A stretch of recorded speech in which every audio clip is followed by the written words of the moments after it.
A paz do Senhor, gente boa, tudo bem com vocês? Estamos aqui com o pastor e teólogo Vinícius Couto mais uma vez. Vinícius, muito bom estar com você mais uma vez, né? Junto aí sempre pensando nas questões aí relacionadas à teologia, principalmente a teologia arminiana, que é a sua área que você domina, né? E nesse momento agora vamos fazer um bate-bola rápido de algumas perguntas e respostas aí de um minuto, que aí eu tenho certeza que vai ajudar muita gente aí que tem dúvida em casa. Pode ser? Pode ser. Maravilha. Então, vamos lá, gente. Primeira pergunta, o que é arminianismo? Bom, o arminianismo é um sistema teológico que se preocupa prioritariamente a discutir a questão da doutrina da salvação. Então, não adianta a gente ter uma expectativa de que a gente vai encontrar escatologia no arminianismo, eclesiologia no arminianismo, embora, é claro que seja possível também desmembrar alguma coisa assim. Mas, prioritariamente, é uma discussão sobre a doutrina da salvação, sobre a mecânica da salvação. Maravilha. Pergunta 2. É importante adotar uma corrente teológica ou eu posso ler a Bíblia do jeito que eu quiser? Olha, mesmo as pessoas que dizem que não tem nenhuma corrente teológica, que não segue nada, né? No final das contas, ela tem uma mescla, né, de ideias teológicas, que às vezes ela mesma nem sabe, né? Se você, por exemplo, perguntar para alguém a respeito do que ela acredita sobre Jesus. Em algum momento ela vai soltar algumas coisas que lá atrás o cristianismo primitivo já discutiu. Né? A dupla natureza de Jesus, por exemplo, é um caso, né, em relação a isso, e outros pontos mais aí, né, da Trindade. No final das contas, ela acaba sempre seguindo alguma questão teológica. E isso não é diferente também em relação à doutrina da salvação. Né? No final das contas, tem muitos amigos aí mais antigos, né, da velha guarda da teologia, que dizem: eu não sou arminiano nem calvinista, eu sou bíblico. Aí quando a gente pergunta para ele, mas o que você pensa sobre a expiação? O que você pensa sobre a predestinação? Ali ela acaba se soltando, né? Um pouco e se alinhando mais ou com o arminianismo, ou com o calvinismo, né? Se ela for pensar com seriedade sobre isso, ela vai ter que estudar alguma linha. Né? Exatamente. Maravilha. Pergunta 3, Vinícius. Quem foi Pelágio e por que é tão perigoso confundir as heresias pelagianas com a teologia arminiana? Muito bem, Pelágio, ele foi um monge britânico lá do século IV para V, contemporâneo de Agostinho de Hipona, né? E o Pelágio, ele defendia na época dele que a queda de Adão só afetou Adão, não afetou a descendência de Adão.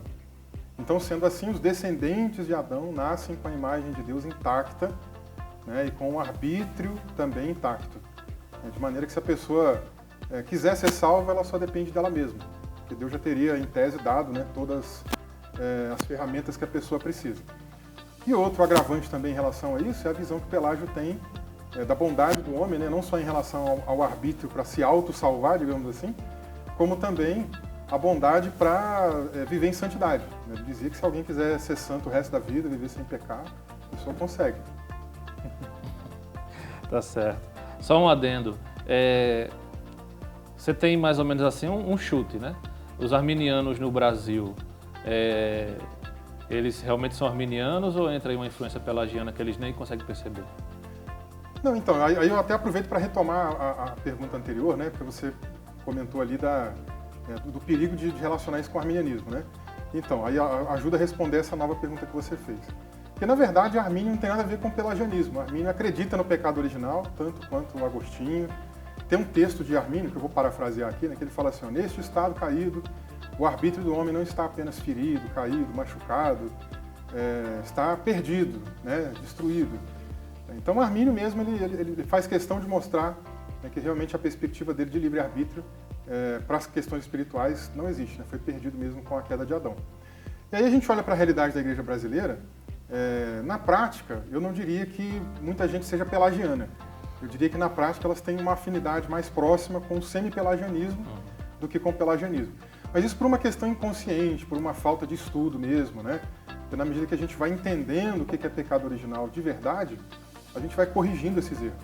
Né? E o semi-pelagianismo, né, para quem ainda não sabe, é a proposta de que a imagem de Deus ela não foi totalmente corrompida, né? Ou seja, ainda restou na imagem de Deus o livre-arbítrio, e a pessoa então ela consegue dar o primeiro passo, mas como ela não consegue se salvar, então ela dá o primeiro passo para Deus e Deus faz o restante na vida da pessoa. O que também é problemático, né? Já que com Conforme a Escritura mostra para a gente, esse arbítrio foi perdido, que é justamente a maneira como a palavra de Deus fala da morte espiritual, né?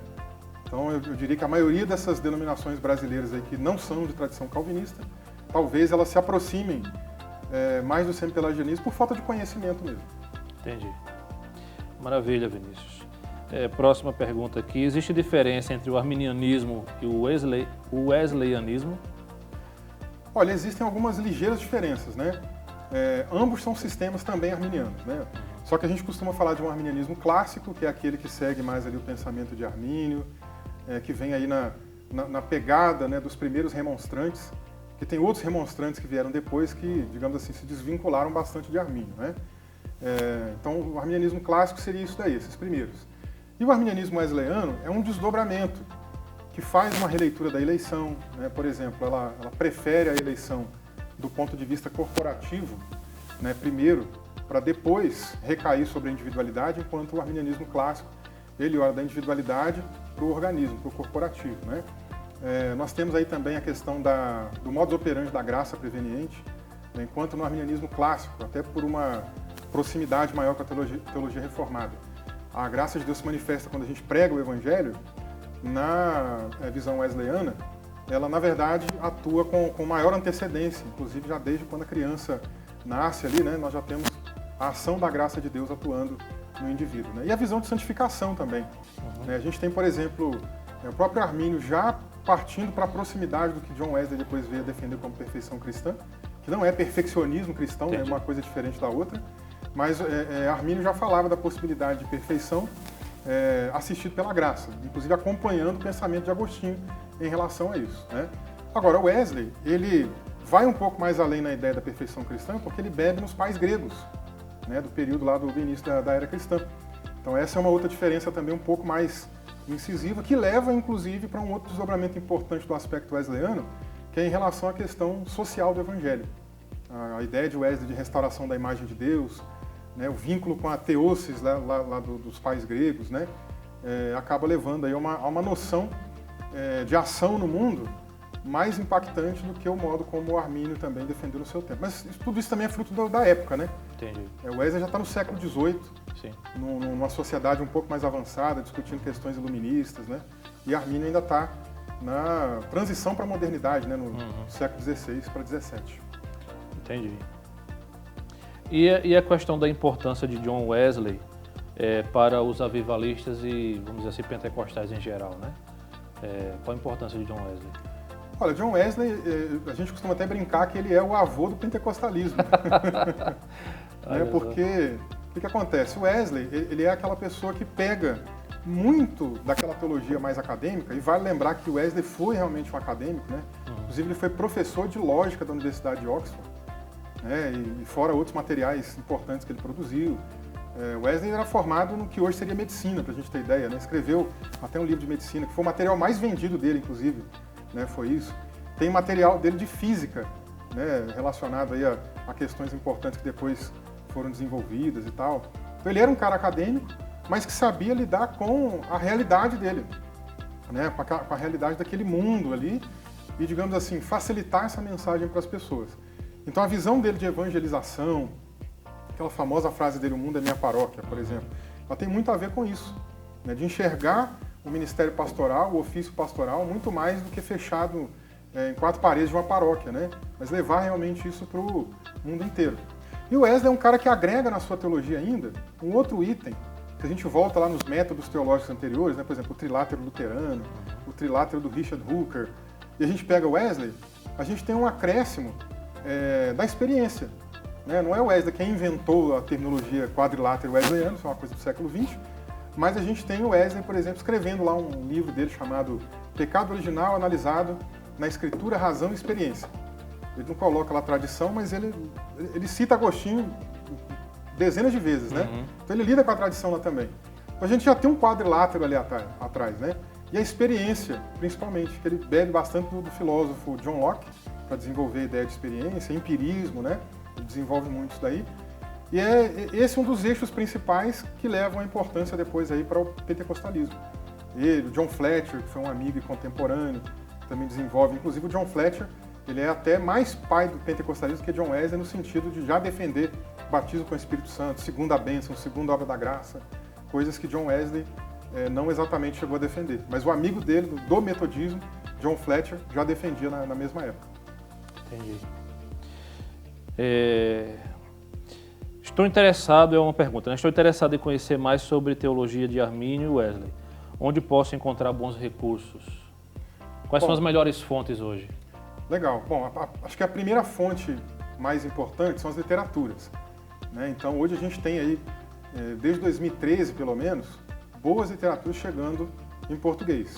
Muita coisa importada, traduzida, né? E outras literaturas já produzidas também pelos nossos irmãos aqui do Brasil. Né? Então, tem algumas editoras que têm se especializado, como por exemplo a editora Reflexão, que já tem um arsenal lá de mais de 50 livros, né? Mais de 50 títulos só de teologia arminiana. A gente tem a editora Verbum, né? Do meu amigo o Tiago Titilo, lá do Rio de Janeiro, Batista, também já com alguns materiais importantes.